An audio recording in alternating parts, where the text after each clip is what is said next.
everyone, and welcome to Anomalous Realities. Um, a little bit different than we were planning this week. Unfortunately, due to an illness, our scheduled guest, Clark Datchler, cannot be with us tonight. He is recovering from a throat infection, which, as a musician and a singer, um, his voice is really important. So we're going to reschedule with him as soon as he's back up to 100%. Don't know when that will be per se, but hopefully before their tour starts, because they're Johnny Hates Jazz will be doing a tour early part of the next year. I think February is when they start, and they'll be doing lots of dates in the UK, and they're continuing to add more as they go. They don't just have like, I'm sure most of you know Johnny Hates Jazz from Shattered Dreams and I Don't Want to Be a Hero and some other songs like that they did. But they actually have an album that they came out with 2 years ago called Magnetized, which has some really unique music on it. It's similar in sound somewhat to some of the early stuff, but it's been kind of brought up into the future a little bit. But it also touches on some very interesting topics that we tend to also touch on the show, which is why when he is on the show, it'll be a very, I guess, unexpected show for people who are expecting, just to have, a rock star come on and talk about music. And it's going to be so much more than that. You won't even believe the different topics that we're going to get into. So I'm really looking forward to that when it happens. But Well, I for can talk now, music anytime. yeah, for now we're just wishing him well and hoping that he has a speedy recovery process, because that you got to take that seriously when it comes to your vocal cords when you're a musician. So first up tonight. And I am so winging it tonight. I'm not even sure where Wingman is. Hopefully he'll be joining us at some point. Would you like me to try and pull him in? Sure, if you can. I'm not I see him online, but I'm not sure if he's actually there. Let's see. First thing I was going to talk about tonight is something that well, it's something I came across. I had I've been to many conspiracy websites.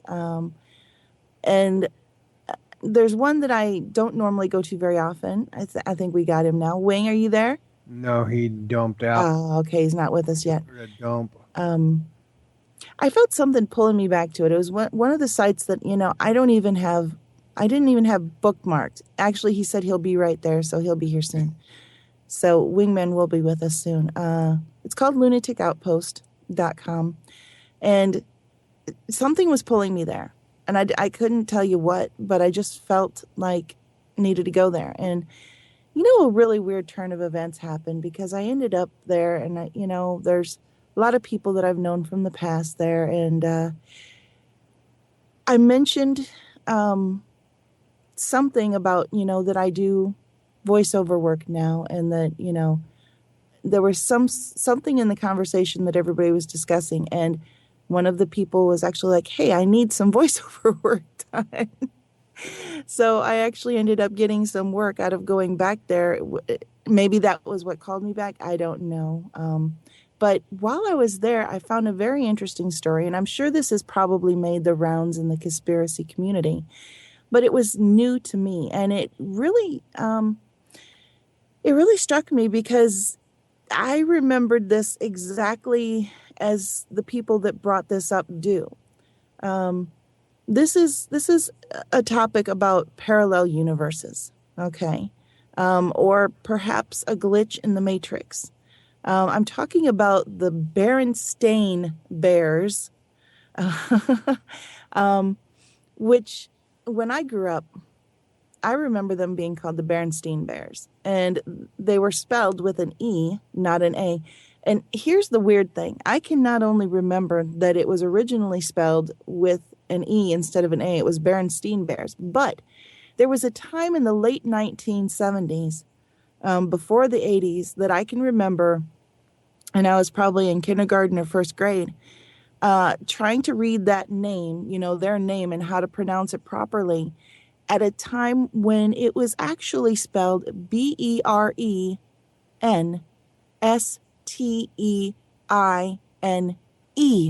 There was another E at the end.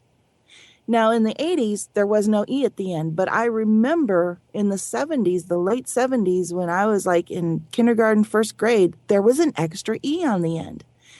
Now, um, everywhere you look, it's actually spelled with an A. So it would be pronounced Berenstain instead of Berenstein or Stein. And that Stein was actually how I remember, one of the main things, the confusion over how it should be pronounced because it was spelled with EI, so there was always that, should it be Berenstein or is it Berenstein? Um, so that's the way it was. But now, if you look back on Google, you can look at websites, and if you try to look them up, even though it will spell it like that, it will give you results with the A in it instead of the I.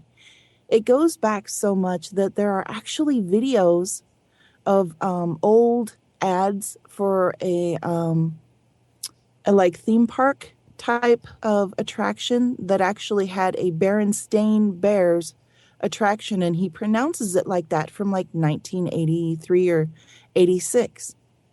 And yet at that point in time, from what I can remember, and lots of people remember, it was Berenstain Bears at the time. There are flyers you can find that are from way back that are now showing it as it's always been Berenstain Bears. So, Patrick, do you remember this children's book series, and how do you remember it? Actually, I was going to ask you what they were because I think I'm too old. I grew up in the 50s. And so for children's books to me in the late 70s or 80s were non-entities because I was too interested in Right. drinking beer and playing music and whatever else you do. And Yep. it was far removed. Even during my short marriage stint in the 70s, that was not something that I ever came across with our daughter. So you got me. I mean, I know what you're saying about that, but So Wing is with us right now. Wing, are you there? Got your mic on, ready to go? I am Hello. ready to go. Yay, welcome. We were both just right there tonight late. My daughter got hurt at work, and I had to take her in to do a workers' compensation. And she was all day with paperwork, and she had to go see their doctor. And we literally, where we ended up was a half hour from my house, and she literally got done at 4:30, which here it's 5 o'clock when the show starts. So I literally came in with like a minute to spare running down the stairs to get I into the just grabbed studio the in time. server. Yep. I was fixing to do a show for you. Excellent, excellent. So do you remember the Berenstein Bears? No, Are I you was wondering familiar if with you them at spell it. all? If you pop it in chat, and then there it is. I put it in there. So Yeah. Berenstein, the Berenstein Bears. Did you say? Yeah. Yeah. It was an old children's book set, and maybe it was more well known in the States. I don't know if it was well known over there, but it was really popular here. And the thing is you see, I put the spelling in Berenstein. This is the spelling that everyone remembers. Okay, this is the way everybody remembers it. And there is actual documented, TV programs that were based on these characters, and you can see the TV guide listings where it was there's listings showing them spelled with the EIN, and then there's listings showed with them with the AIN, and it's really weird. I don't know. You would think that maybe it was a misspelling on the case of just the TV producers, but it can't possibly be that because there are items that you can look up on different websites that show them from the mid 80s spelled with the A. It's really bizarre. It's like you can't find hardly anything with the EI anymore. But everybody remembers it this way. And one of them, like I said before, one of the main reasons that it really stuck and it didn't go away in people's minds, that unique spelling, is because most of us growing up weren't Mm. sure, if we should pronounce it Berenstein or Berenstein. And that's because it was spelled EI, not AI. So we're currently Well, living in a universe where it's AI, It apparently. sounds like a right. Fortean Well, joke to me. well, It's weird. I found an interesting article here that discusses exactly what you're talking about Mm-hmm. at vice.com. And apparently, the Berenstain Bears was about teaching varied lessons. Mm-hmm. And it goes on to say they were communicating these newfound realities through their name, perhaps. Uh, did something look wrong to you? If something looks wrong to you, they say here with regards to the spelling and A and E, then you're not alone. There are many who remember it that way, i.e., with an E. In Mm-hmm. fact, there are so many Berenstain with an E believers that people in the know will cite this as proof that there is a glitch in the matrix. Mm-hmm. Individuals, Berensteinites. The author of this has talked to quite a few people. Most of them remember the bear's name being spelled with an E. Yeah. He only realised it was with an A about 8 months ago when one of his friends said that's disturbing bedtime. Well, that's not a proper German spelling. The E is where you want to see it. You don't want to see an A in there. Um, Right. that is strange. And That's this very guy weird. says he personally remembers vividly Yeah.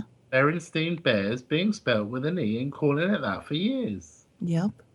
Even during the writing of this piece, the misspelling name is right there in the tip of my tongue. I constantly need to change it back to an A.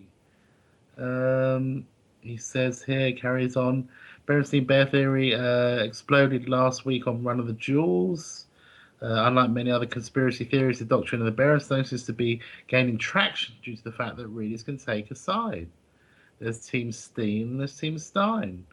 Right. Um, they've got here something. Several theorists, in particularly, uh, call it the Mandela effect. The Mandela effect is the brainchild of Fiona Broome. Oh, don't It get me was, started there, Wing. I'm actually go one ahead. of those people with the Mandela effect, because I remember in my history, and this was why it freaked me out when he was released from prison, because I remember him dying in the 80s in prison. I remember Nelson Mandela dying in prison.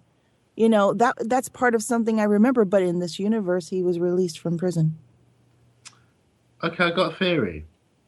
I've got a theory, and part of it is based on the hypothesis that something happened around, probably maybe around the, I don't know, either that time, maybe even another later on in 2012.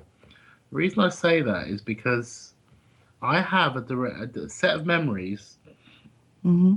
of moving into the county that I'm in, but into a specific house. And I remember Right. actually being in that house. I'm not sure if I mentioned this to you before, but being in that house, having moved in, having being frustrated about the arrangement of the lounge, which had. I'm an audiophile, okay, right? And for me, having the 5.1 speakers in particular localities is quite important to me to get the right sound.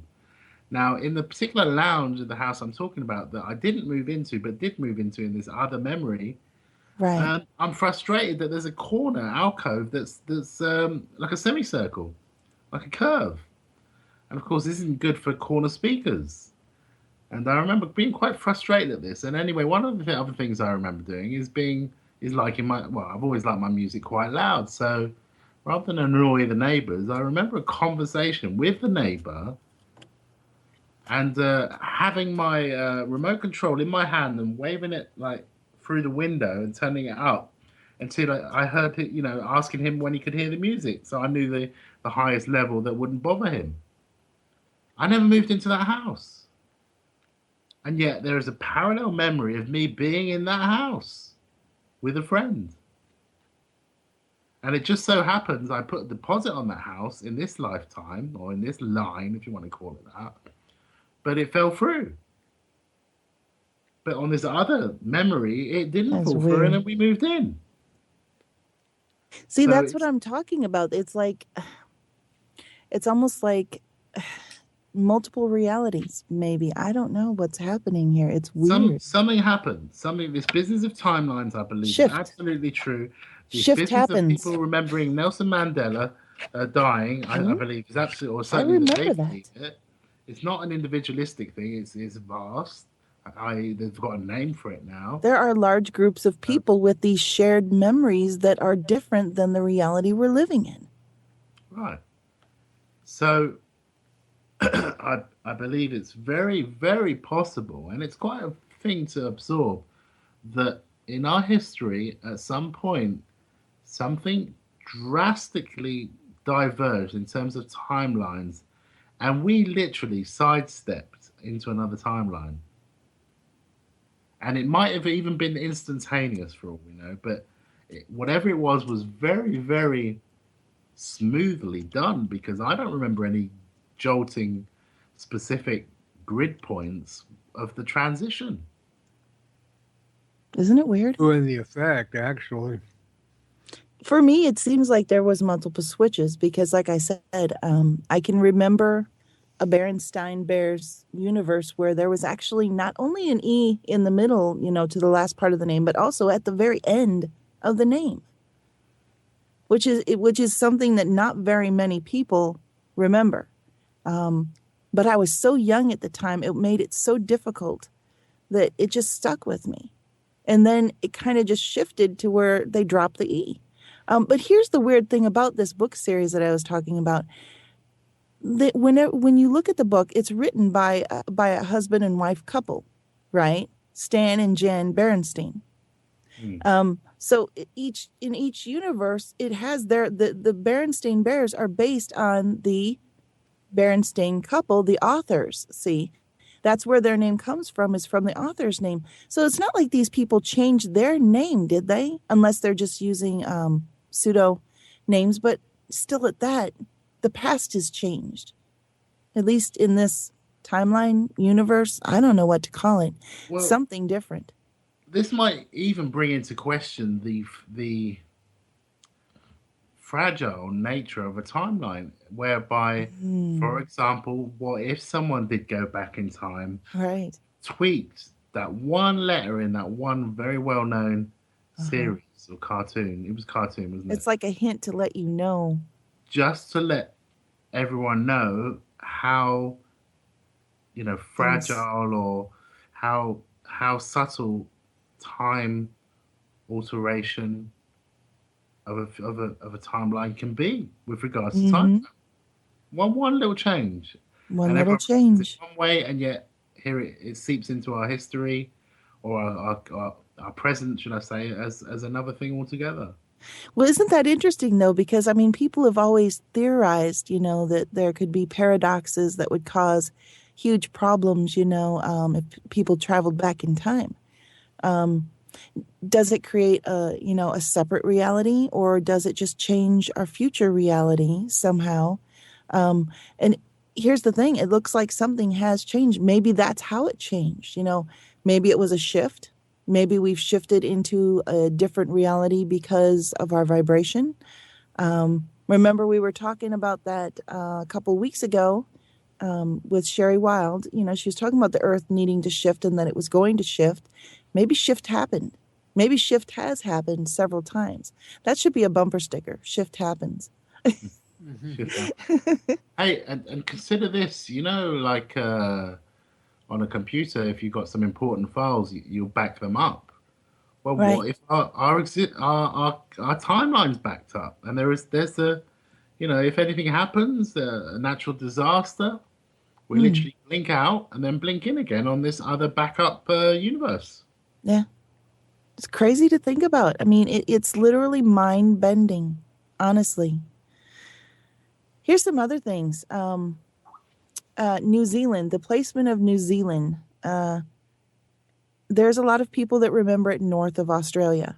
Now it's south of Australia. I remember it kind of on the same level. Uh-huh. And now it is south of Australia. Um, No, it's north of Australia. it's not though. Look at the maps Well, now. It is I know south, what Wingman apparently. is saying. No, no, no. It's Going definitely toward the not. pole, it's north. In that it gets colder and colder. But if you look on the globe, no, it's closer to the South Pole than Australia is. Oh my gosh! How did you get there? Well, Except look that, see at what I'm saying? Is this not Eh? just mental? Oh, I don't understand that. See, I'm telling you, there are some weird things. And it takes people pointing it out because sometimes, we don't look. I mean, how long has it been since you've studied a globe What? or, had to look up the world on a map? I'm And That yet doesn't. there it is. Oh, I It don't used to be understand what's north. going on. I'm a That's map what I'm freak. saying. Something has happened. I've got a globe now. If something else changes, don't fit my globe, I'll know it. But my glo- I've got to look this up. New Zealand South, New Zealand North. That'll be another one. Here we go.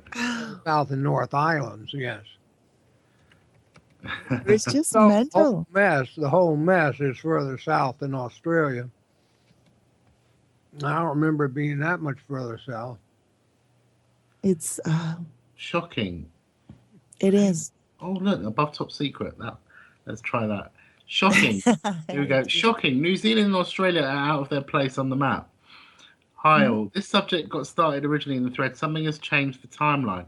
Well, here we go. Look, when I sent post about my own experience relating to the possible timeline changes, I thought this is an author on that I'm reading it on about Top Secret. I thought that I'm alone with this subject, but after mentioning about it in another thread, the interest aroused, and other people started saying the same thing in shock. It was suggested that this subject needs its own thread. One of the shockiest timeline changes I've noticed is the change location of New Zealand and Australia on the map. They dramatically Mhm. changed their places, and we are now talking about paranormal supernatural events as it looks like these land masses have almost jumped to other location. There are people like me that have always remembered and still think vividly that New Zealand is located on the left side to the north west of Australia. That's what I thought. No, But it, then Yeah, there it is was always on the east to me. I knew that much, but it wasn't that far south. but it then was there is north of it before. Australia, which should be in the middle of nowhere, just a lot of blue water Right.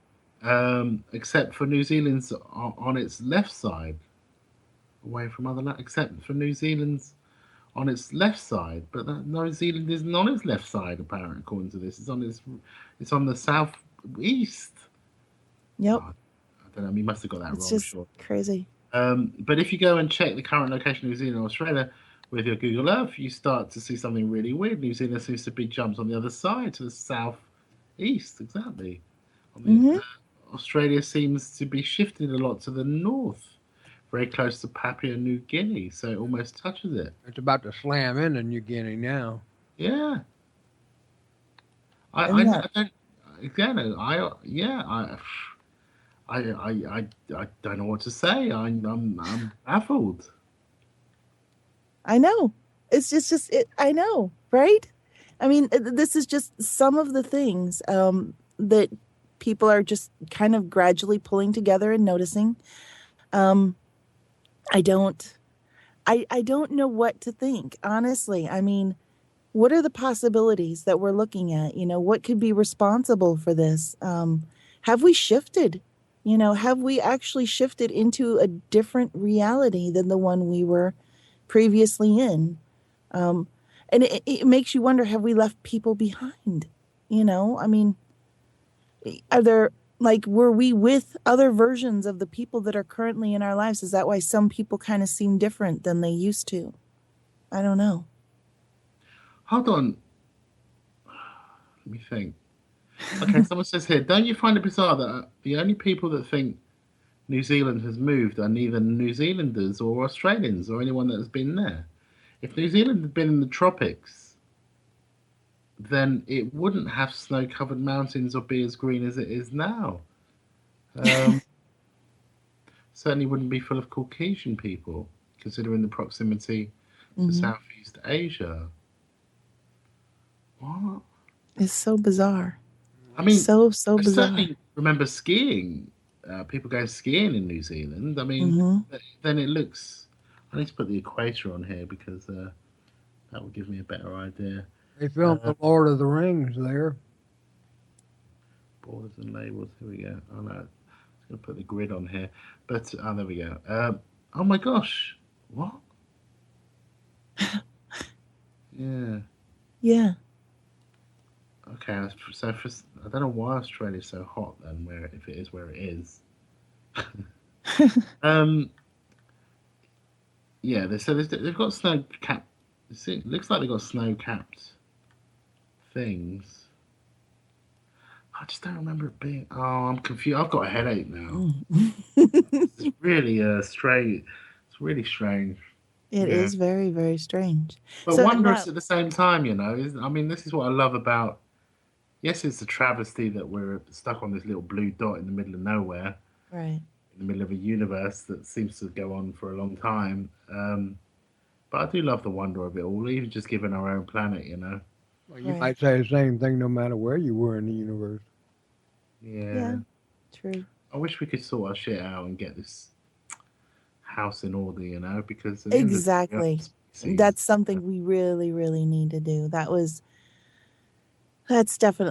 like a whole show's worth of topic because we've really screwed up. I mean, there's just no two ways about it. We've messed things up. And I personally, I don't think it's beyond saving at this point in time, but we're getting at that critical state, you know.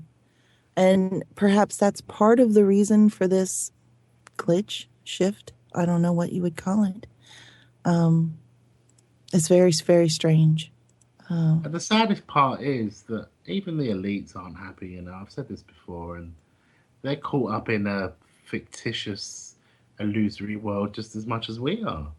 Yes, Hmm. they have more things, but at the end of the day, their world is very shallow.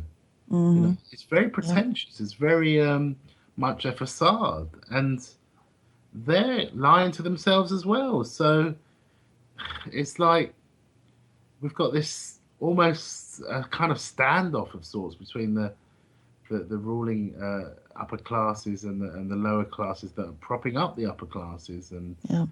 of course, the upper classes don't want it to change because they're quite comfortable, but at the same time, they live a world that is quite, pretentious and shallow Yep. and empty almost. And they don't really know who their real friends are, especially the more money they have. So, Isn't that kind of a pointless existence? I don't know. Where's the well, challenge? they have a massive amount of guilt to contend with because they have to rationalize it being okay having billions upon billions of dollars to their But name. it doesn't seem like they actually have guilt. That's the thing. But they have to rationalize it, and it's the rationalization that they manifest and create, i.e., their belief system. What if they're not like us? Maybe, Well, they're not because they've maybe, had to oh, rationalize a kind of mental, slightly narcissistic Hmm. mindset to be able to support or give themselves The reason behavior and billions that they do. So there's an actual element of madness to it in actual there fact. has to be to hoard that kind of wealth from the world, knowing that there is suffering happening and they can do something about it, but they don't. They give Exactly. to charities to offset their taxes, but Yeah, that's yeah. all a sham. I mean, when you really But think about it. you imagine these people don't flinch at the idea of say buying a $100,000 watch or necklace or something for their loved A one. diamond coated toilet seat. There are people that buy cars and coat them in diamonds. Right. Seriously. Who So they does don't give a this? second thought of what £100,000 can do to someone who doesn't have £100,000 living in poverty. They don't Mm, give a second thought. nope, not at all. So this self-justification There's mindset, like a lack of humanity. right? There's like a disconnect, I think, from A everyone else. disconnect, a coldness, Hmm. Mental non-empathy, illness, I would say. and of course, this is where statements like "useless eaters" come up to support this madness. You see, this mental state. You know what upsets me the most is that they got the rest of the population thinking that their enemy are the poor. This is the trick that they've pulled the wool over everybody's eyes, and they've got everybody thinking that the poor people are actually the people you should be blaming for their own personal problems in the world. they worry that their taxes are going to pay for, food stamps or health care for people who are impoverished.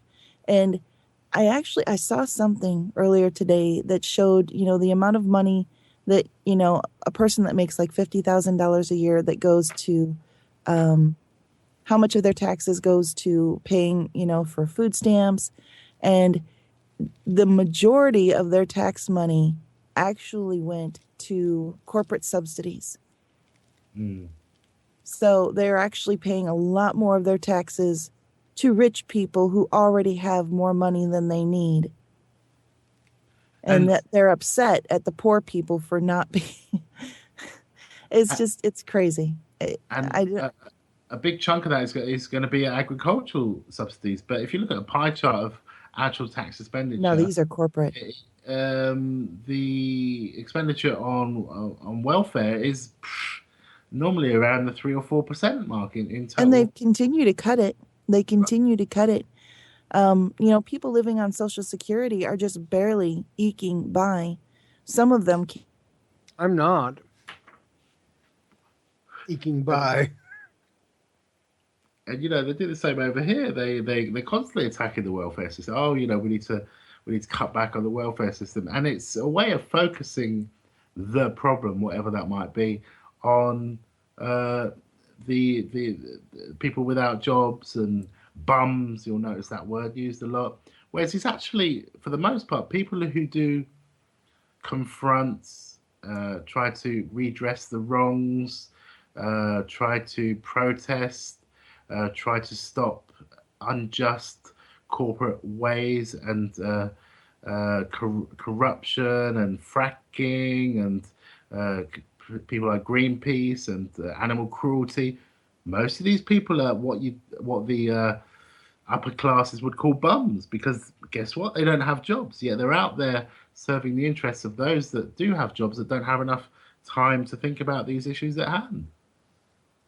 Well, that was a nice little spiel there. All the while, Nita dropped off, started to drop off. I hung her up, and I'm trying to pull her back in. Okay, dokes. So I don't know how much she heard of that, but I thought it was well put. She's bubbling Mm. now. And so I think we're still on there, so I'll continue. Um, and so to support the upper class mindset, it helps to focus the problem on the lower classes. It helps support the useless eater hypothesis or delusion, if you want to call it that. It just helps to prop up their madness and make them not feel so bad that they're actually quite missing mentally ill, essentially. And Well, this is why you find a lot of them resort to quite mentally ill type things and activities and transgressions I would concur with that entirely. like Satanism, like damaging the environment and not really being that bothered about it, like holding and hoarding billions of dollars or pounds. And then they have the benefit of just calling that mentally ill. I dare say it's far worse than that. And, I don't know how many upper class elitists are listening, but they're not going to like what I'm saying. It's only the very adepts would actually this would sink in and they would absorb the madness and understand that they need to turn it around.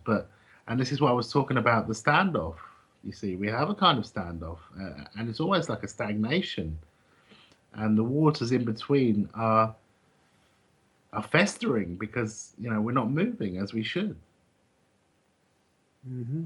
We're not doing what we should be. We're not redressing the wrongs. She's still got problems. Yes, yes. We got. What can you see on your screen? What's happening? Yeah, Is she's. it Let me try disappear? calling her. Well, Um, if you, can't. okay, you can try, but it may not work because I can't. You have to. If you're hosting, you have to right click and call her. I'm holding the server, and it may not. I don't think it'll work if you try. Yeah, if I drag her back in, if you right click on her name and then just click call. Yeah, I'm just going to her page and hitting add to call. Now she's green. Okay. There we go. Let's see if That's, we get some. She's bubbling yet, but still she's green, and that's a good sign. Nita, you here? You're on mute? she's live on the connection. Try your mute uh, button or something there, Nita. I'll carry on for a bit until you sort it out. Just Yeah, speak. she could come on. We'll say when we can hear you. Come on. Yeah, just keep on going, please.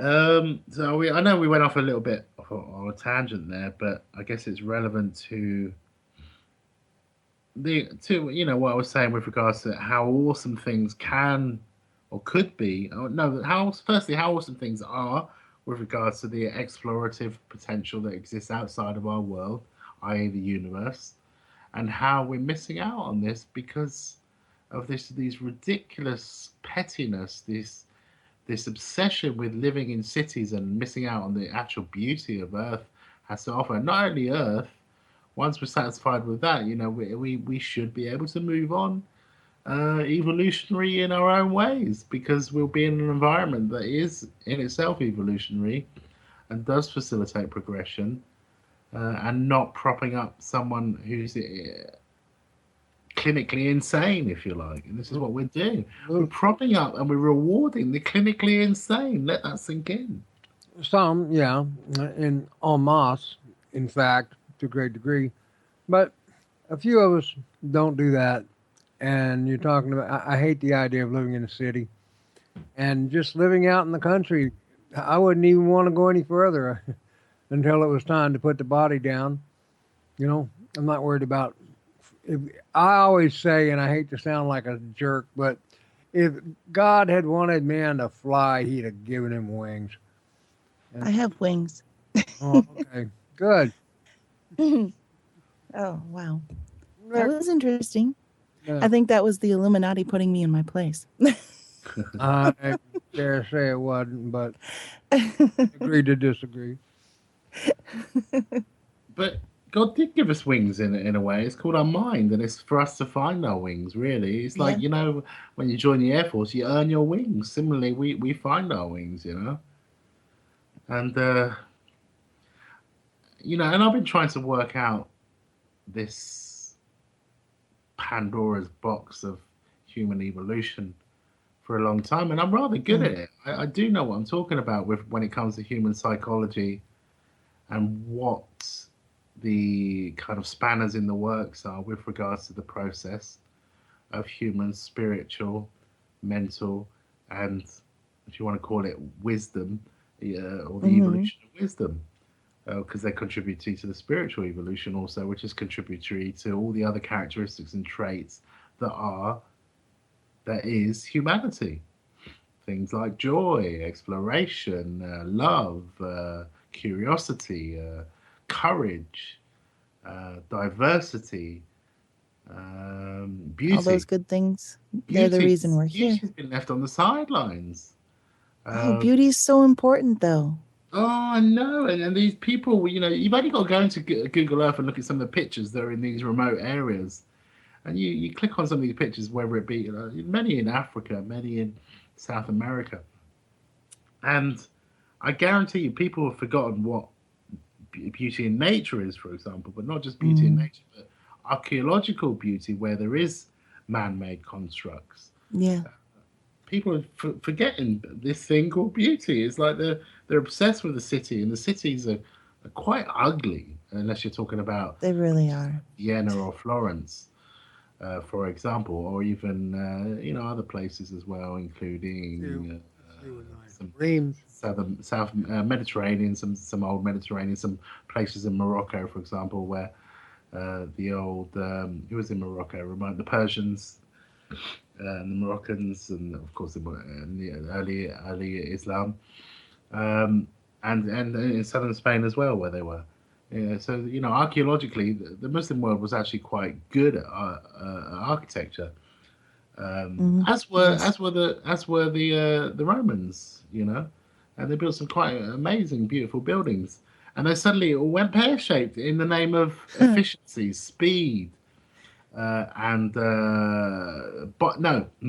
See what came into place is this reshuffling or prioritization of profit over Hmm. beauty. So Yeah. once upon a time, back in the well, going all the way back to the pyramids, actually, Renaissance. beauty and the message was much more important than profit. And so Yeah. profit was down there, and in front of it was human interests. And all of a sudden, profit, this non-entity, overtook human interests and the importance of the human over the non-entity that is profit. I And think so profit, things suddenly, sorry, profit is will wind up in the end of what you're saying being secondary to power. And Well, they're interconnected. oh yeah, but and logic, also there's a loss of love, Yeah. and this is really, really to be cried about. Well, this is something that, I mean, we are working towards changing, though. And, and there are people working to bring an awareness back to beauty and love and compassion and empathy and kindness. Um, and it seems like it's shifting a little bit. I mean, I see little things every year, and I see more and more people um, kind of waking up from the sleep that they've been in, worshiping money. You know, um, I've gotten to a point, where if I had to chuck everything, I could.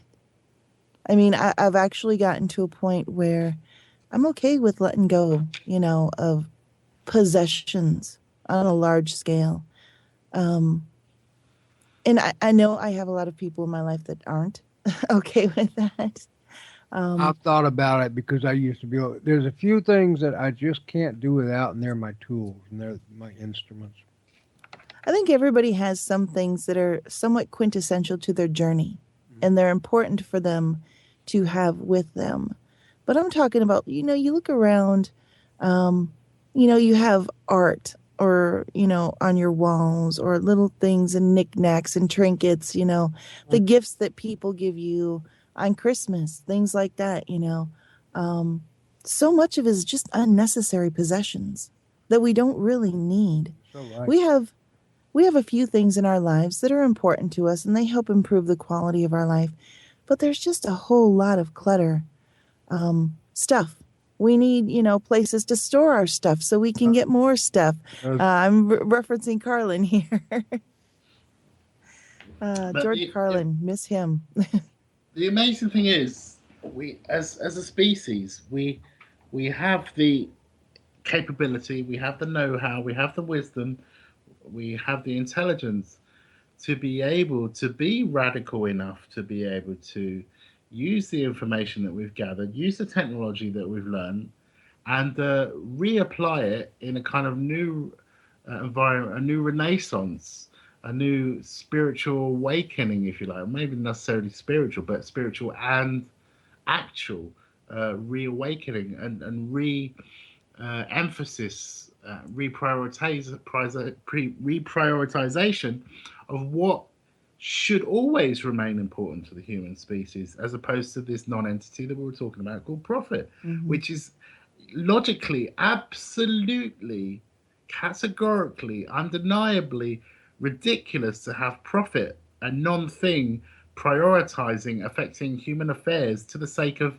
actually killing people en masse. And I mean that. Profit is killing people, is causing pain and suffering en masse, day Yeah, in, day out, it because really things is. are done in the name of profit that actually kind of roller coasts over, the steamrolls over people, has total disinterest of human life, human health, human suffering, human interests, and it just doesn't care because it's a non-thing, and yet everyone's aspiring from a corporate and even to some extent governmental perspective to have more of this thing called profit. Yeah, yep. And It's so, we shouldn't be it's like a afraid. religion. It's like a It religion. It is. really is. It is like a religion, and it feeds other mechanisms that are kind of ambassadors of that, of that thing called profit. the Hmm. CEO, the corporate head, the government head. These are all in servitude to a non-entity. It's quite mad. Yep, we know that. You're And right. so, we must not fear this thing called radicalism. Now, it's been, uh, this word radicalism has been, we've almost been brainwashed with it daily for the last few years, if you like, Yeah, people have in, been in terms programmed of it to being a stray away bad thing. from it. Yeah, Radicalism is not a bad thing, but we're being taught it's a bad thing. Why? Because the madness is teaching us that radicalism is a bad thing. because we're Because easier to change is control. radical. Well, you Change has always been radical in many points in our history and time. and It has to be radical to overcome the stagnation. And so, don't let this word radicalism frighten you. You should embrace it. But take we've it been apart. taught to fear it. We've been taught to be weak. We're being taught that, and we're not weak. We need not be. We mustn't be weak if we want to bring about this renaissance that I've been speaking of. Exactly. Yep. You take the word radical apart. It just means from the center, radius. Same word, very cognate words. Exactly. But look what they've done to it. Well, yeah, and what also is happening is you have one bunch of monkeys in one colored cage throwing the epithet in another bunch of monkeys in another colored cage. You're throwing the epithet back, and so it's just being tossed about, Yep. just for the sake of the fear factor, and that's what they, yeah, we know who they are. Well, that's what they're doing, and And, They, and quote of course, unquote. this is just another mechanism of those who are in servitude to profit. Yep. And it is like the ghost in the machine in many respects. And It really is. like I say, it's part of this mental, narcissistic, strange mindset that exists at the higher tiers of the income levels out there. And They've done that very well to protect their interests. I can tell you right now, they've done very, very well in convincing everyone, into the worship of their money and their power. And yet, most will never achieve that. It's only for them. right, and this radical, radical, radical being projected at us as a negative has the subconscious, and it is subconscious. I know a lot about the subconscious as well. It has the subconscious effect of people rejecting radicalism. Now, radicalism is an important word, as I've just mentioned. So, by people subconsciously rejecting radicalism, it's actually subconsciously weakening the human spirit in terms of its need or desire to be radical. Do Yep. you see what's going on there? Yes. Yes. I'm inviting any of our listeners out there. If you guys want to give us a comment or ask us a question about any of the things we've been talking about tonight, you can join us by calling in 310 or you could also contact us via Skype on the Freedom Screen 2 or Cat Rock 97, which is spelled with a K. So that's KATROCK 97 on Skype. We would really love to hear from you and know what your thoughts are on not only on what we're talking about right now, but also on this the Berenstein Bears controversy and the strange, unusual things that I guess differences that we're seeing that some people notice and other people think is the norm, and which just kind of brings up all kinds of questions as to how these changes not only came about, but how they're accepted and how exactly, we're in this universe or timeline where things have changed. Nelson Mandela didn't die in prison. The Berenstein Bears are now the Berenstain Bears. Do you remember the differences? Um, New Zealand is not north of Australia.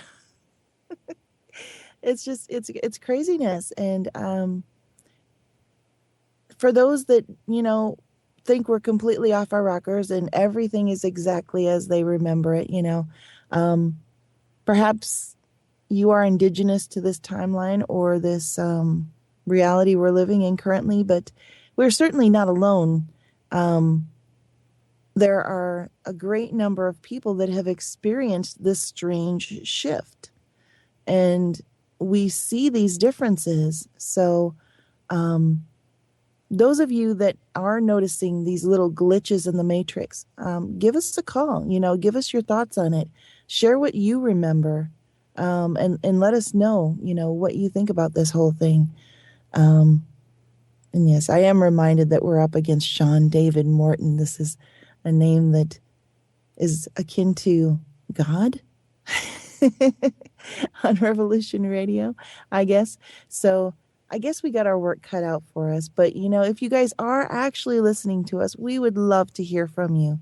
So give us a call. Let us know your thoughts.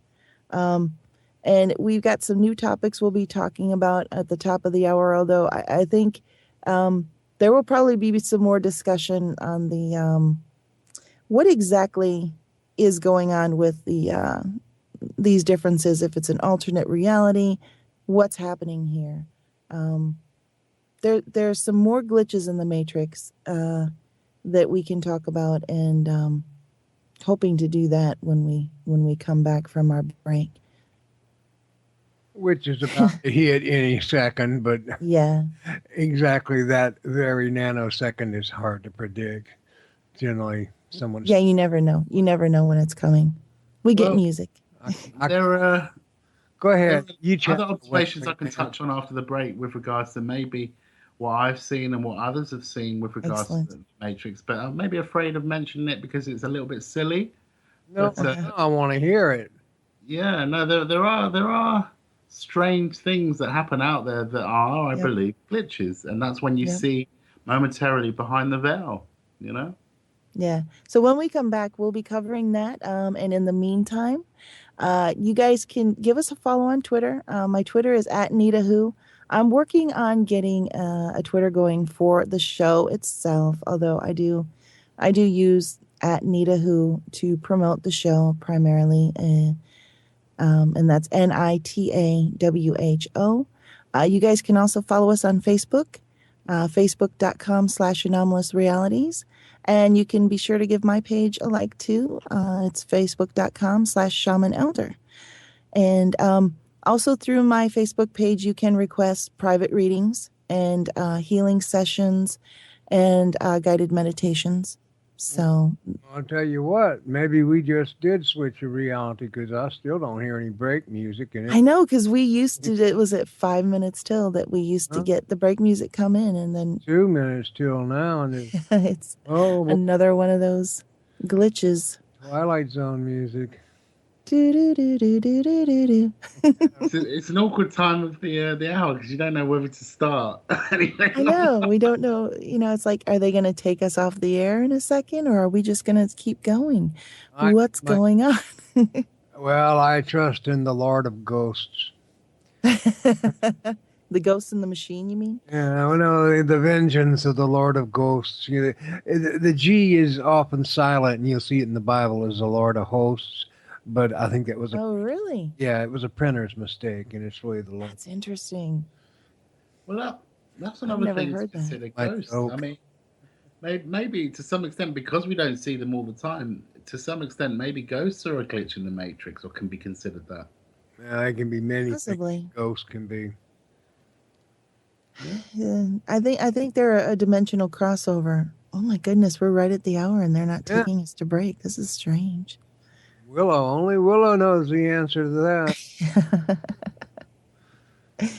Okay, Uh, let's just pretend it ain't gonna happen now. yeah, let's just pretend it ain't gonna happen.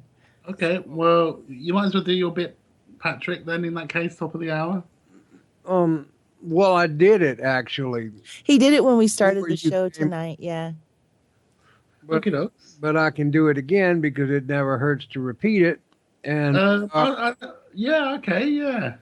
we are freedomslips.com. We are Revolution Radio, and we're the biggest user supported station on the internet. and actually on the planet and probably in the cosmos. I don't know what's going on Jupiter, and that's a pretty big place.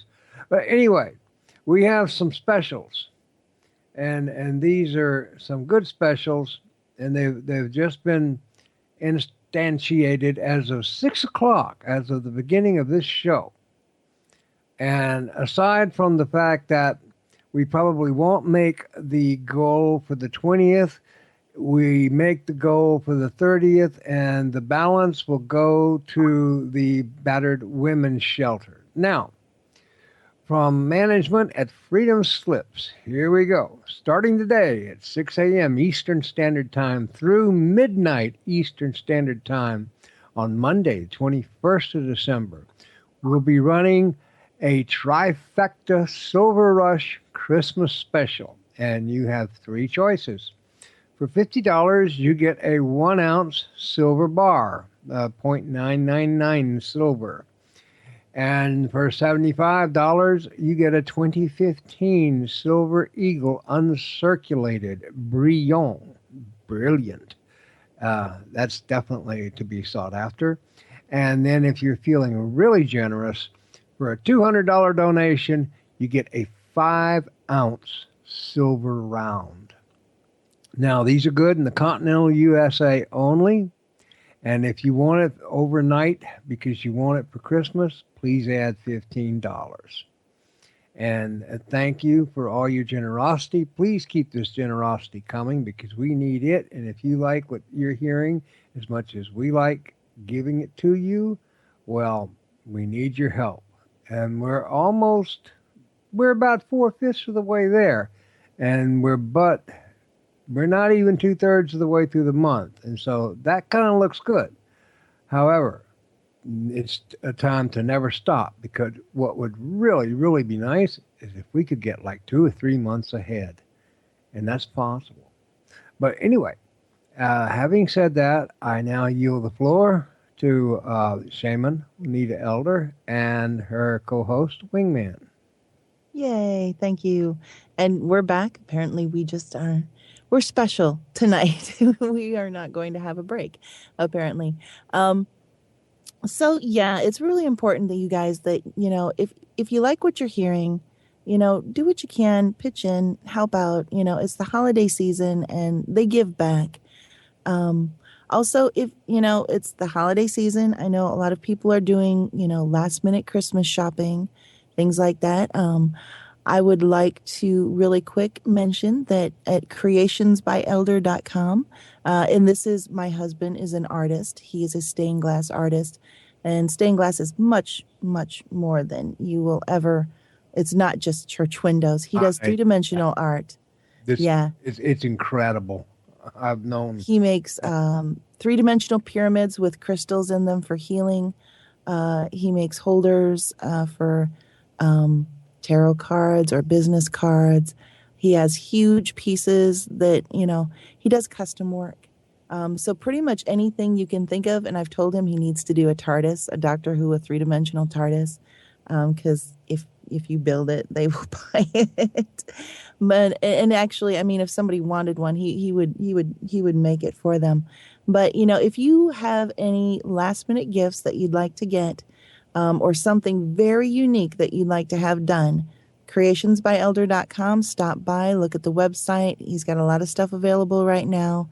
And you can give them a unique gift that is not only one of a kind, but also handmade. So, yeah, there's that. Back to topics. Wing, let's get back to what you were saying earlier about, was it the realities, the dimensional possibilities there? Well, I'm still getting a headache because I remember specifically looking at earthquakes. It wasn't even that long ago, I don't think. Mm-hmm. When was this thread done, actually? This thread that on Above Top Secret regarding Australia and New Zealand Uh-huh. it was done on 2010. But I remember, yeah, it wasn't that long ago. I remember looking at the USGS data. Is it Mm-hmm. UGS? I can't remember the exact initials on where the earthquakes were. Yeah. And I remember, following the line from the New Zealand earthquakes, which were in the northwest. following it along towards Australia, and now it's down there, and I it's know. in my head. But yeah, so I mean, other things. It's okay. Let's take the two camps of the hypothesis that there is such a thing as multiple timelines, aka multiple universes, Right. and there isn't. Yeah. Right? It's one or the other. Is there really an argument for there isn't, though? I mean, science is really kind of edging in and saying it exists now. There's any number of scientific studies that say it's a reality. Yeah, but if a scientist says something, that never means anything to me. Yeah, this is So I'm true. sorry, it's just me. Um, Well, scientists are doing quite amazing things with regards to an extension of the double slit experiment where they fire one photon of, Oh, Wingman. huh? I just had a light bulb moment. CERN. Mm. what they done now? That's what I'm thinking. What if this shift is because of CERN? What if this is related to when they switched on the Hadron Collider? Should we be concerned? Well, I mean, we're I'm safely sorry, it's alive in terrible another universe, fun. but then that was funny pun. But what if this is related? What if CERN is responsible for this shift? Who knows? Who knows? Okay, you're gonna laugh at this. I have another memory of being protesting outside of CERN to Really? the yeah to the extent where I was actually invited in eventually, And you've never been there. and I've never been there. That is crazy. Wow. No, that doesn't. Actually, It's funny. That that's doesn't happen to me too much. I can relate to the Stein stain thing, but I really don't know because I don't remember. But what it represents, I can kind of relate to because Yeah. I have some vague memories of similar things in my life. But when it comes to some of the stuff that younger people seem to experience, well, remember I'm almost 65, and so I come from another time. well. It started when I was looking into the CERN thing, and people were talking about what was going on there, opening the gates and stuff. And I got quite passionate about it, and I was like, I got quite passionate about it into the point of momentarily thinking about doing something about it, Right. and as soon as I had that thought, it was like, huh?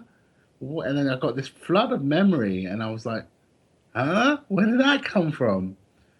And the more I think about it, the clearer it becomes, and it's another one of those things. I don't remember having travelled there, being there, protesting, and doing whatever it was I was doing, and in terms of trying to stop them doing what they were doing. I think I hit upon yeah. I mean, even now thinking about it, it's quite spooky.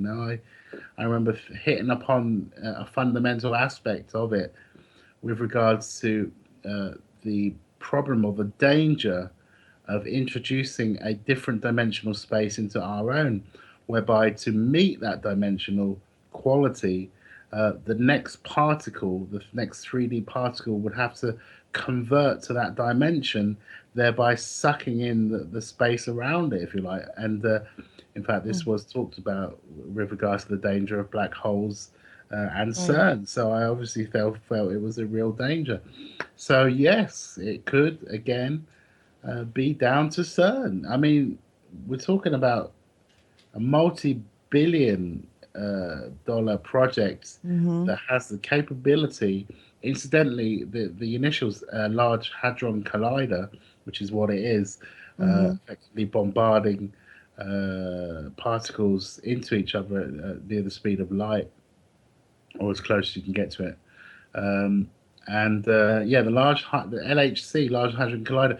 For those of you who are or aren't aware of what happens in plants, photosynthesis, the actual process of stripping away the various particles of light and converting that into energy and photosynthesis is takes place deep within the leaf structure, Mm-hmm. and there is a name given to one of the what happens is the photon of light comes onto the leaf, and there's a kind of prisms within the leaf that split the light into its various frequencies and colors. And most of the time, most plants they will harness the early on in vegetation they'll harness the blue spectrum, and then later on in flowering they'll harness the red spectrum.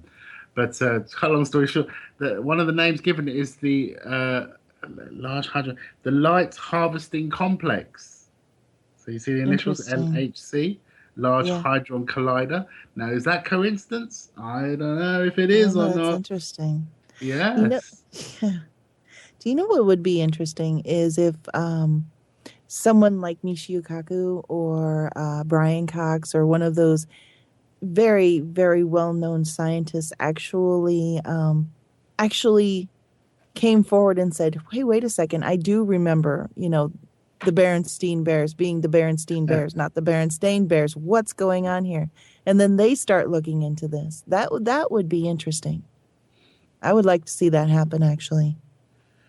So, the hypothesis of CERN being involved in this is very much something I, as an individual, cannot rule out. Why? Oh. Because effectively, a dimensional shift uh, Hmm. and consequently a different timeline could very much occur if you talk about introducing a different dimensional particle into our reality, thereby causing an instantaneous uh, adjustment into the new dimension.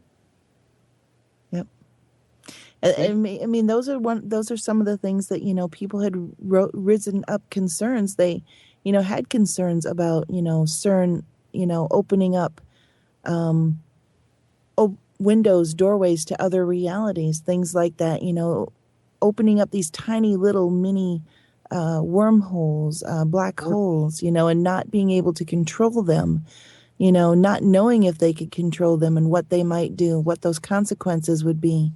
Um, so, maybe this is an after effect of, one of those little mini bursts. It's Well, very strange. quite rightly, and some very clever individuals, actually brought this to our attention to be able for us to be able to rationalize and consider it. But the hypothesis of a lower dimensional space being introduced in ours, and thereby our 3D space adjusting or having to adjust to the Oh, lower dimensional space, is also a very possible hypothesis that could have occurred, and that would effectively be the equivalent, I guess, of opening up the portals to these demonic realms, if you like. yeah, that would not be something we'd want to see happen. That is something we wouldn't want to see happen, and yet it's Mm-mm. still a possibility. Now, Possibility. so we have two possibilities, almost polarized opposites, if you like. Yeah. On one extreme is a rapid movement towards a lower dimensional space, Hmm. the Earth, that is. Maybe even more than the Earth. Again, it could be a universal thing. Maybe these Yeah. things don't happen locally; they happen universally. Universally, and Oh, the that other would being a be. higher dimensional space, again, which would happen universally. Wouldn't that And be by, odd for by the universally, civilizations that are affected by that have no idea how or why things have shifted for them? They don't even know who to blame. well, And maybe that's something to consider too, is maybe it isn't something that we've done. Maybe something's been done to shift us. the tangent of possibilities can become quite complex because what becomes difficult to define is what we call localization. Even Einstein touched on this with regards to equivalent relativity. So you could say, let's take a tribe like the Aborigines in Australia. Perhaps they are localized within their own tribe, so anything that happens around them might not necessarily affect them in their localized bubble. But this thing called localization, to be able to maybe even to some extent protect a tribe from extraordinary or extraneous activities outside of their tribe, is actually a dying thing as well in many ways. And here we have another agenda, which is the dilution of bloodlines and tribes within the Western world. For example, introducing Islam into Europe, which is going to dilute what identities they have, what cultural identities they have in themselves. So, there's many things, but certainly localization is very difficult to define, as is distance, as is size. These are very strange things to define and very hard to define. So, but again, it's kind of almost these are open-ended hypotheses whereby, if something happens globally, is it happening universally? Is there such a thing Mm. as a localized change? And if there are, what is localization? What level of localization do you have? Well, it does seem that not everyone was affected, though. It does seem like there are some people that already existed in this Berenstain universe, and that, only some of us are from the Berenstain universe. So the Steens are the newcomers to things Yeah. as they are now. They would have to be, yeah, because the Stains are that this is their world. Uh, Um, so we come in peace. come in peace. uh, yeah, But how else? How else do you put that? Okay. I don't know. Off. It's Off. funny. It's like we're I guess newcomers to their space, and we didn't even know it. That's the thing. You got to wonder how many times the crossovers happen, and we have new and unusual um, people entering into our reality that don't even realize that they've shifted from one reality into another. Um, and things are just kind of odd for them, but they don't know why.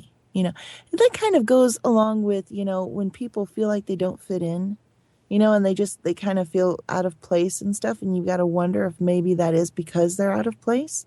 Well, I Maybe they've felt been like that all my displaced. life. Yeah. Sorry, yeah, I didn't mean to interrupt you. I've always felt out of place to some extent since childhood, really.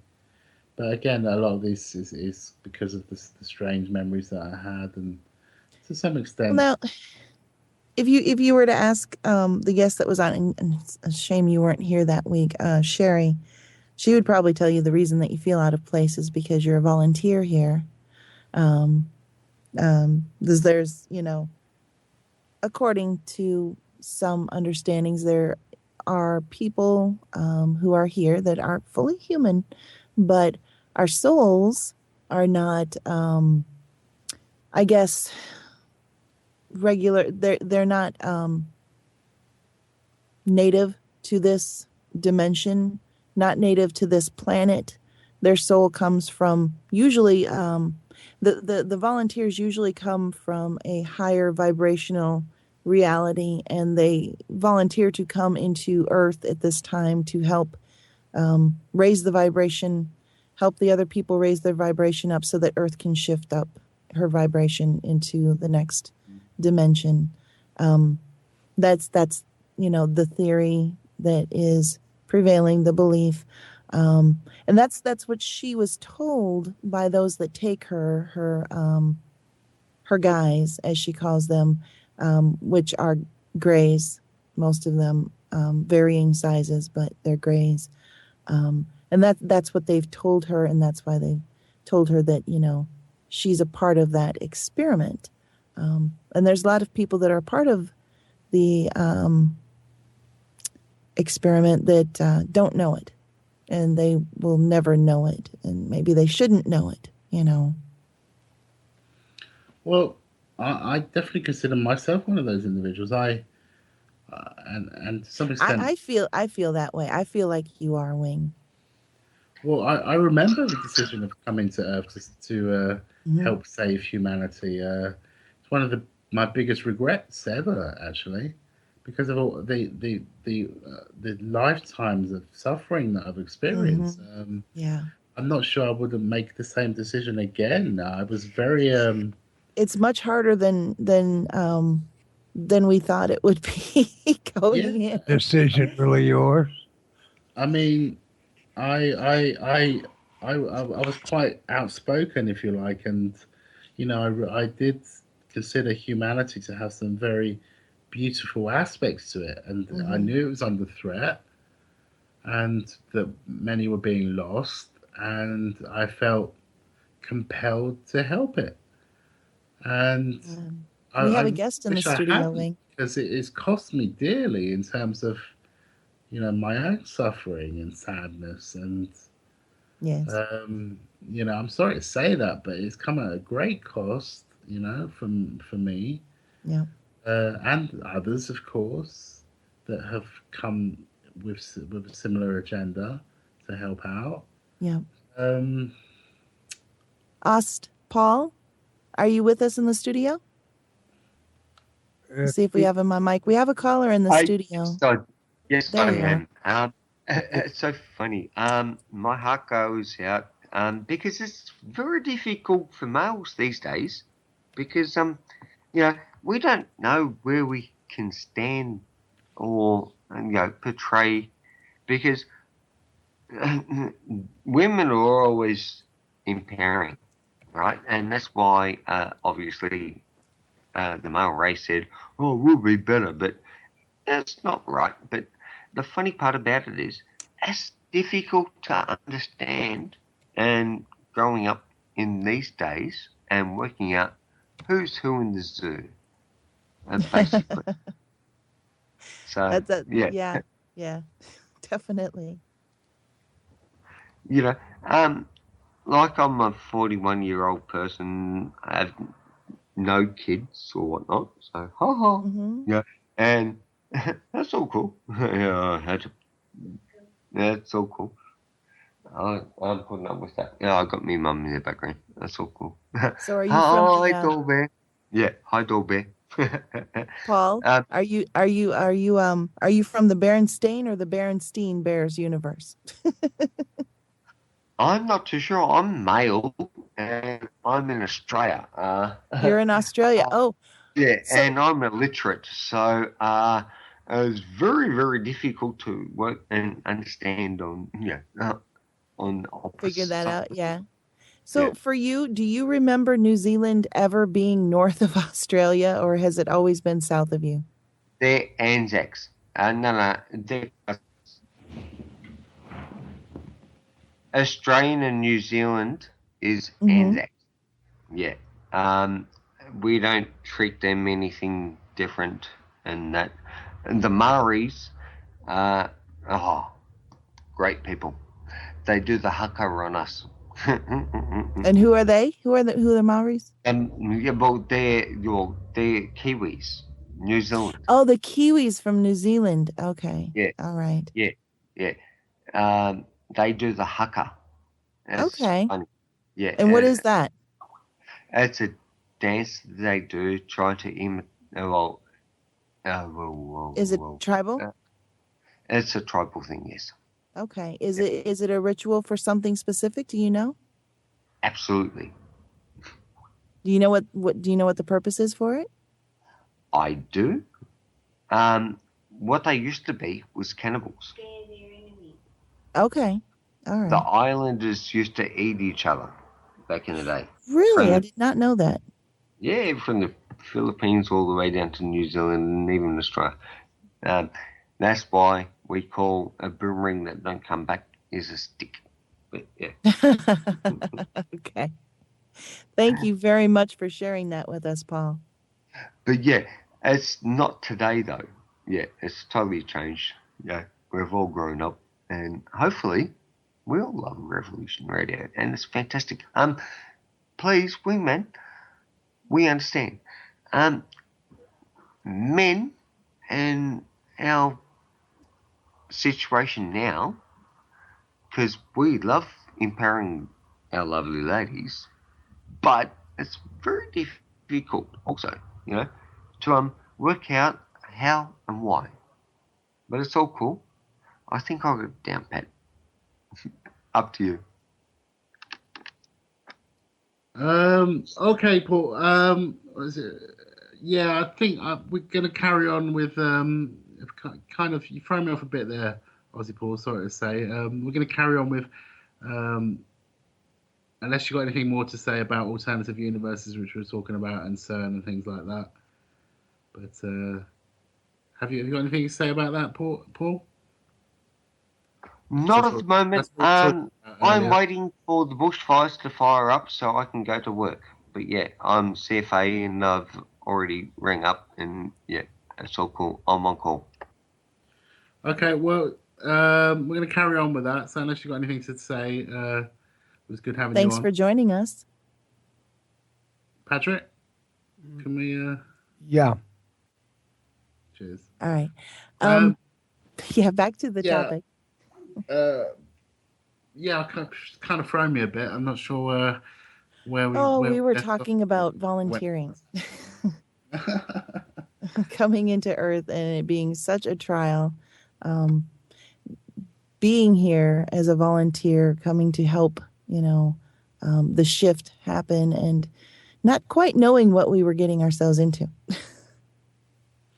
Yeah, and if anyone's got any, we're talking about the glitches and strange. Glitches in the matrix, the strange things Yeah, that seem to, I guess, histories that people remember that don't quite match up with what is being said now, things that are going on now, like the Mandela effect. Some people remember Nelson Mandela dying in prison. Other people, only know the reality where he was released safely from prison. So it's really weird. I've got another good example of a glitch type aspect, if you like, Okay. and I think a lot of these things that perhaps occur, or certainly for myself, my own experience, they often occur during highly energized moments. Now, this is a difficult thing to describe what I mean by energized, but for those that have experienced it, you'd know what I mean. But states of high energetic states would include things like um, extreme exhilaration. Say, for example, you've just accomplished a task, a mammoth task. Don't know if any of you guys listen perhaps into sports or something like that, and you accomplish something that you've been working towards after a long time. You hit that goal. And those are Mm-hmm. examples of moments of euphoria, if you like. So the moments of euphoria or similar moments to that are a good example to explain high energetic states. And similarly, the body responds by releasing endorphins and so on and so forth. So, in moments of high energetic states, I have noticed, I guess, what you call anomalies compared to normal reality. One of them that comes to mind in particular was with regards to, oh gosh, I lost it there for a moment, with regards to, oh, well, it's what, yes, this is it, that's right. So, I was experiencing one, and I was watching TV. It was just something quite innocent that I was watching, and I was in a type of trance-like state. And then I TV remember, does that to you. pardon? TV does that to you. Yeah, no, this was more the energetic state that I was in, but yeah, I do get that. And so I look to the right of the TV, and suddenly the TV becomes, the picture itself becomes kind of unhinged from itself, and all of a sudden I see a cascading of frames. So you imagine, take a square picture, kind of visualize a square picture. Now move that Right. picture 1 inch to the right, and then move that picture 1 inch to the right, and then move that picture 1 inch to the right, and then that picture to the right. So suddenly I see a cascading effect of the screen that was in front of me, almost as though I was looking at different resolution. And in fact, no, what I was seeing was different resolutions, because each frame that I looked at was had a different resolution of the characters to the extent where they became almost cartoonish at the very Weird. extremities. So what was I observing? What was this strange glitchiness that I was That observing with is a my own eyes glitch. in my trance-like state? Now, again, if we go back to the scientific aspects, many of the alternative scientists, the quantum physicists, they talk about the holographic nature of our universe, and a lot of quantum physics is backing this up. That within everything is everything. There's a holographic universe that we live in, and so what if momentarily I was witnessing the layering, of Mm-hmm. That's interesting. That reminds me. of an experience I had. I was on a shamanic journey and I was thrown clean out. Well, first I was thrown into this white room, and that's the only thing I can call it, as a white room. And when I got to this white room, it was pure white, just white everywhere. And it kind of reminded me of the place that I was taken to when I was surrounded by those beings about 6 years ago. But this was different. I was alone, and I'm in this space where it's just white everywhere. And as soon as I get there, there's like this instant recollection of being there before coming into life on Earth. If it's like, oh, I remember this. This is where I was before, you know. And in that moment, I suddenly got pulled out even farther. So I wasn't in the white room anymore. At this point now, I'm in a place that, and there's like a consciousness around me, and it's showing Nita, me beneath me. Yeah. you said I was in a place and then your audio Did stopped. I cut out? Okay. Yeah. All right. Did we do the white room part yet? Yeah. The last thing I said I heard Okay. was I was in a place. Okay. The next place that I ended up was this dark space, and it was there was some sort of presence with me that was showing me this. I guess religious people might refer to it as God, but it was like a consciousness, and it was showing me down beneath me. I could see in this space a shifting of multiple things. It almost looked like if universes were pages in a phone book and the phone book was laying on its spine, waving back and forth in the wind. That's what it looked like.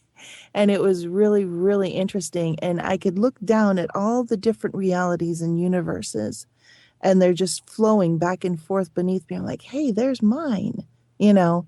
It was very, very interesting. So that what you were talking about, Wing, just kind of reminded me of that. And that was actually the most powerful shamanic journey I think I've ever taken, and it's one I'll never forget. Can you just rewind a little bit and just go into the Mm-hmm. circumstances that brought that was it a vision that brought was it that you're describing or Yeah, it was in the middle of a journey. I was in a journey, and I I started out I started out with being in this place, and this was also, I knew I was in a different dimension or reality, and this was so far removed from anything even remotely human or earthly. I don't even know how to explain it fully. It was like being a part of, is my audio going again? Are you still with me, Patrick? yeah, we hear you. Okay. All right, good. Um, No, I'm was, sorry. I heard every word you said. I was on mute. okay, good. Pardon me. Okay. Yes. No, All your right. audio did not quit. All right. So this first place I went to before the white room, it was like I was part of a single entity of consciousness that was constantly shifting and moving, and I really do not know how to explain it other than that. It was like everything was touching and connecting, and you felt the connections, and you were all shifting. There was like individual consciousnesses, and maybe this is source. I don't know. Maybe I was seeing source. I don't know. But it was like I was a part of this, and we were all thinking together and flowing together. And that was before I went to the white room. But when I was in that shifting, it was completely, there was no physical like there is before I went into the journey. It was like it was completely removed from the universe that even has a remotely human even in it. It was just way different. And I remembered, the human universe, but it was nothing related. And it was like almost as if I understood I was a part of it at the same time that I'm in the human universe. And this kind of goes back to what Sherry was saying about the fact that we exist in multiple dimensions simultaneously, um, but we only perceive, linearly when we're in human form. And when I was in the journey, I was just kind of free. My consciousness was going in between all of these things, it seems.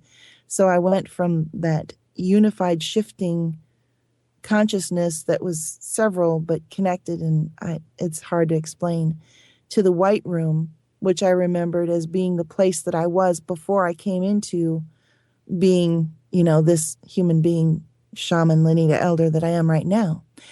And then after that, I went out to this other place that was just, I was being shown just all the different realities shifting beneath me. It was very, very powerful spirit walk, and I haven't had any like it since, but it was amazing. I'm just following a very slightly off topic, but slightly related. Just following a interesting topic in chat with regards to an submarine veteran, Mm-hmm. who was saying, when you see a mushroom cloud, Mm-hmm. just stare at it and wait. Do not duck and cover. Do not close your eyelids. Why? And Huh. I concur with what he says. Absolutely. I again, I Why am is being, that though? I do admit that, but I do remember being quite um, with new, mushroom clouds not being quite, a matter of factly event, and not being afraid of them. And Hmm. so I'm just asking, how he. I said, how do you know about this? He says he's been taught. He says here there's two kinds of wisdom: empirical and meta empirical. In other words, you can learn from other people who have been there. That is how Mm-hmm. I know, he says. It's interesting. All Yeah, knowledge is so much shared. I mean, it's like the 100 monkey thing. it's this is why it's stood out. It's someone saying this because I've always known it, but to hear it and to know it are two different things. You see, well, not the same thing, but it's like It's an kind of affirmation. synchronistic to, Well, it's an affirmation, and I yeah. love affirmations like that. It's like, Oh, oh yeah. yes, how on earth do you know that? Where did you get that from? Because obviously, the more affirmations you have, not that I was in any doubt anyway, but the more affirmations you have, the more it becomes a higher truth or a more Mm-hmm. affirmative truth. And I find that too. we are taught to be fearful of nuclear explosions and to duck under the desks, as they were taught early on at school in early school videos and classroom exercises. And we're taught one thing, but in actual fact, it's a different thing entirely. I don't know. I think I'd still close my eyes or turn away because that would blind you, I would think. The sheer magnitude of the light.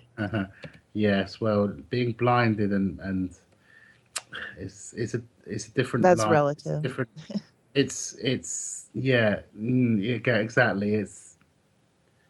There's blinding with the physical eyes, but there's not blinding with the spiritual eyes. Right. Have your welder's helmet on.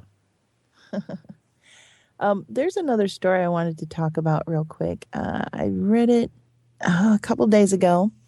Um, this one is very, very interesting, and I'm very curious about it as a shaman, because spirit walks are often necessary in many cases that you need some sort of help to get into the right spiritual state of mind to actually achieve the journey. And this article is about apparently they're going to be opening the first fully legal ayahuasca church here in the US very soon. It was recently announced that the first public and legal ayahuasca church in America will be opening soon. A spiritual retreat in Peru, called Ayahuasca Healings, applied for church status in the United States, and surprisingly, they were approved. The location of the group has chosen a 160-acre plot on land in Elbe, Washington. The group says that the world is suffering from sickness and lack of clarity. Don't we know that? And that ayahuasca could help reverse the dangerous path humanity has been walking. Ayahuasca is the psychoactive brew that has been ritualistically ingested by indigenous tribes since before recorded history. It's been used by shamans for ages and ages. It's one of the many things that are used to help people achieve spirit journeys. The ayahuasca brew is traditionally prepared using the Banisteriopsis capi vine and the Psychotria viridis leaves, which contains DMT in its leaves. And DMT has been known to have very powerful psychoactive properties that can create life-changing spiritual experiences. It's also a Schedule 1 substance, which is illegal in America. In a recent interview, the church founder, Trinity de Guzman, told Vice Munchies that ayahuasca is a sacred plant medicine that indigenous tribes have been working with for thousands of years, and they've used it as a tool for healing spiritually, physically, mentally, and emotionally. He continued, but most importantly, it's a tool to connect with the spirit realm. It's an uncontrolled substance, but DMT, which can be extracted from the plants, is a controlled Schedule 1 drug by the DEA. Ayahuasca itself is not a scheduled drug, but it's legal in a religious and a spiritual setting. So simply stated, ayahuasca is legal if your intentions are sincerely religious, and it's legal under a church. You have to be a member of a church which has that legal protection. So Trinity went on to explain how this church would be different from traditional American churches. Quote, other churches talk about God and the person like a pastor. Talking to the room is the connection to God. But in Native American churches, this is about connecting with God yourself and having a direct experience with the Creator. He also gave more details on how they can operate legally without any fear from raids from the police. Quote, basically, we're working with the New Haven Native American Church, which is a brand of the Aklava tribe, the Aklava Native American Church, and has the authority and the ability to use sacraments like ayahuasca by virtue of the American Indian Religious Freedom Act. Easy for you to say. Designed to protect and preserve the tradition and cultural practices of American Indians. He explained, as a result, pertaining to the U.S. government cannot interfere with our Native American ceremonies, sacraments, and our plant teachers like peyote and ayahuasca. So the United States Supreme Court has unanimously ruled in favor of the legal religious use of ayahuasca. And it looks like it was confirmed that the church's freedom to use ayahuasca for religious purposes is a go. So they are planning on opening up, I believe, 2016. In the past, there's been a variety of small and private ayahuasca churches in the U.S., but they were very difficult to find and get involved with. Ayahuasca healings, on the other hand, will be open to the public and advertised freely. Well, I'm sure it's going to cost a pretty penny. I'm sure that this is sadly going to be turned into a marketing thing. I'm sure that it's going to be hundreds of dollars for the journeys, but I would be willing to talk to the leader of the church and find out, how sincere the spiritual journeys are, if, it's mostly just a profit thing, or if they're really, really doing what they say they're doing. Because if they are, I certainly would be interested in it. This is unprecedented. What are your thoughts on this, Wing? On the DMT side of things, you mean? Yeah. So I had to shoot off for a minute, so I missed a little bit there. It's not something I'd choose to do personally. Reason being, I think there's only so much DMT that can be produced, and I think much of it is reserved for the point of death. Well, we make it naturally in our brains. I mean, Yeah, I know, but we don't know how much of it is produced, whether it's a a limitless supply or a finite supply. Right. Now, I have heard about people who've said the experiences after DMT, they diminish in power. So I'd rather not take the risk of my powerhouse of traversing wherever it is I need to get to Mm. diminished by the experiential aspect on Earth of abusing it, if you like. From what I've heard, though, ayahuasca is a very unique experience in the family of different substances that have DMT in them, and that the experiences that people have are rather, I guess, shared almost in that they are very similar in ways that, unless you were all speaking to each other, how would you, have the same experiences, which makes you wonder, how are these people seeing the same things, experiencing the same things without knowing each other, without having, preconceived ideas about it, yet they all have these experiences where they meet the green goddess. This calls into question whether this compilation of plants is not just giving you, a heightened awareness experience, but actually opening up a gateway to another dimension and allowing you to access it through these plants. Because I can't think of another way, that all of these different people are having these experiences and they all see this same goddess during, their experiences with the ayahuasca. It brings into question, what actually is happening. That's very interesting. Do you give any credence to Thomas Sheridan? You ever listen to him? I haven't. Why don't you overview him real quick? He's in Ireland, and he has some very good thoughts on any number of great subjects. Deep thinker, and he's on Reality Bites Radio. You can find him on YouTube, Okay.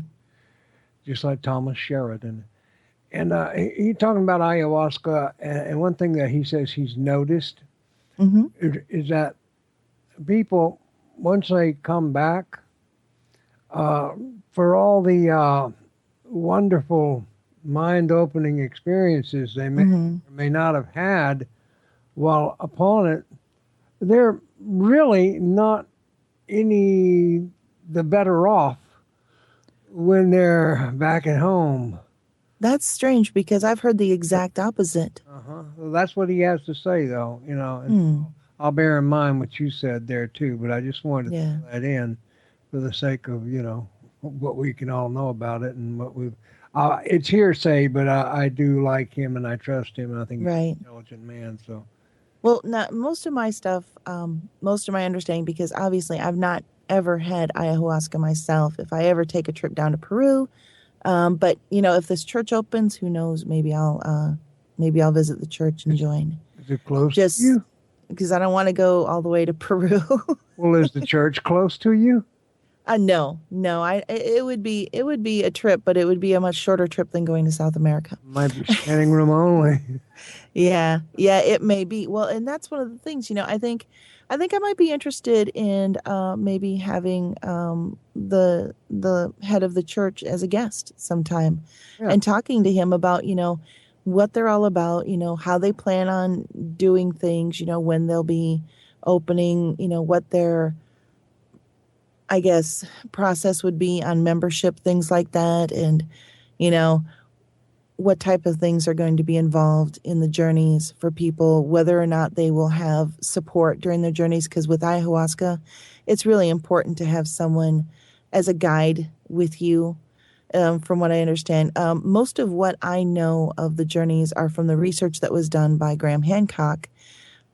He wrote an entire book solely about his experiences with the ayahuasca I've heard of and research into other tribes that used it in things called supernatural. And in the book, gosh, it brings up so many interesting things. And Graham is going to be a guest with us sometime, so I will definitely have him go into it into detail. But he's got a new book out now, so whether or not he's going to want to go over his old book, I don't know because he's got Magicians of the Gods out now, and I know that he's going to want to talk about that and promote that when he's on the show. But I'd really like to get him to talk about what he covered in Supernatural as far as the experiences with the Green Goddess and ayahuasca and the shared experiences that people seem to have.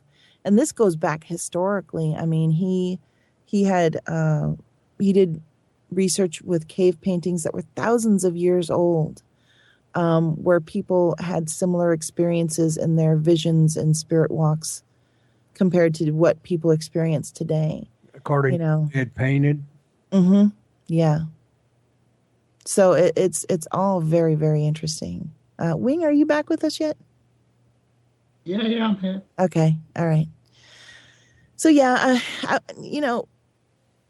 I hear what you're saying about maybe not wanting to use DMT because you don't know how much is too much. But what are your thoughts about the whole thing where people are experiencing similar things? They're seeing, the same things, and we're not just talking like people in different parts of the world that don't know each other.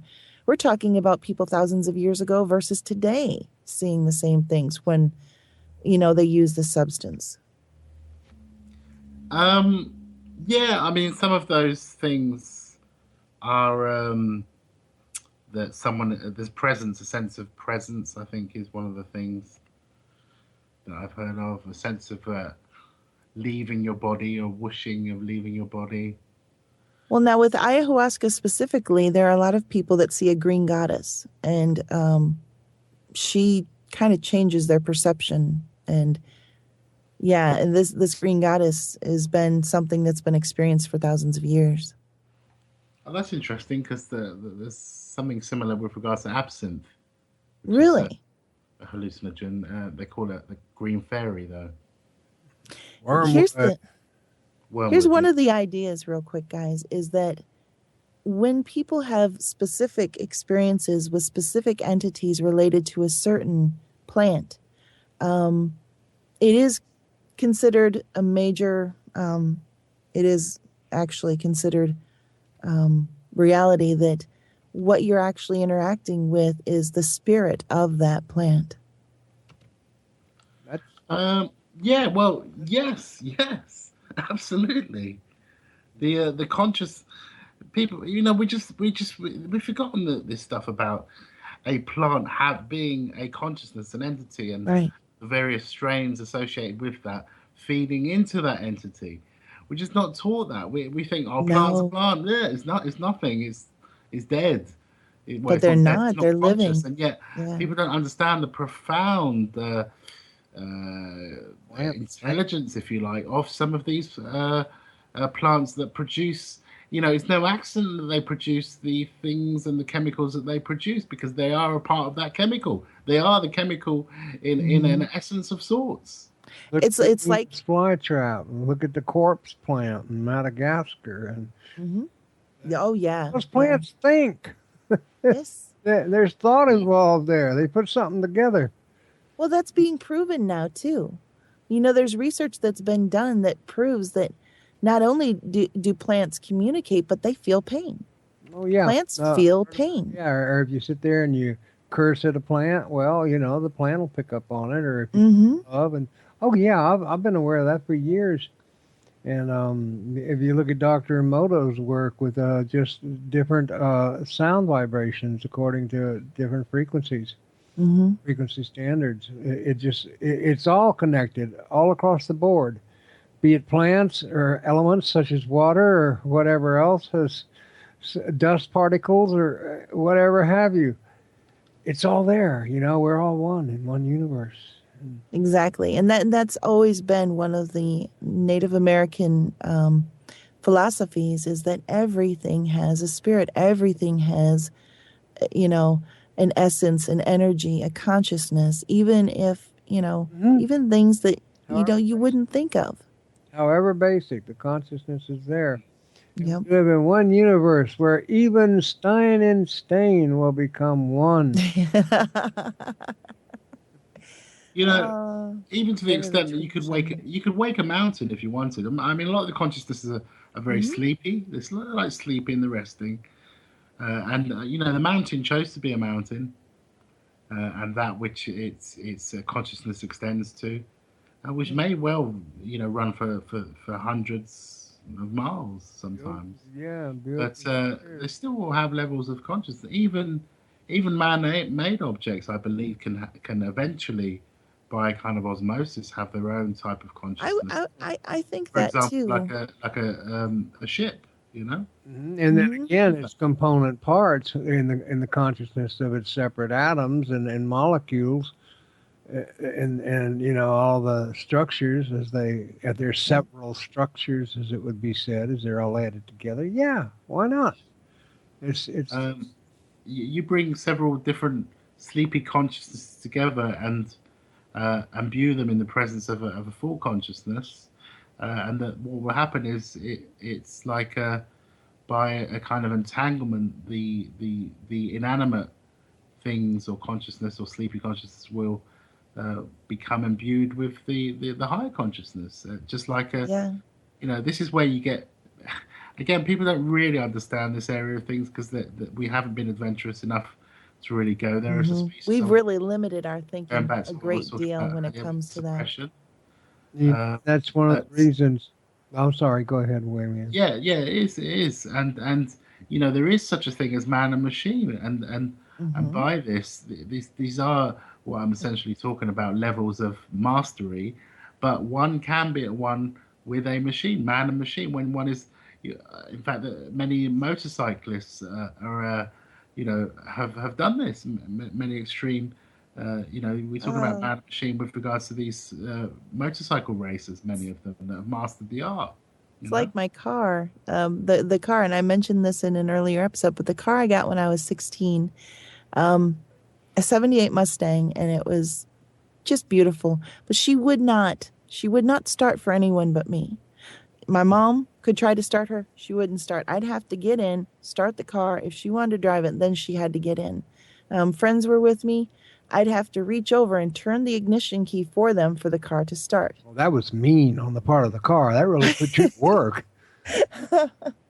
You But know, that and, car, and the she had some sort of, she just had this thing. It was weird, and everybody knew. They called my car Christine after the Stephen King Yeah, book because she literally behaved like that. I mean, thankfully she didn't hurt anybody, but she would not run for anyone but me. mm. and if we really understood these things, and maybe one day the human species might, but we'd actually do a ritual of freeing the spirit of our cars before we crush them.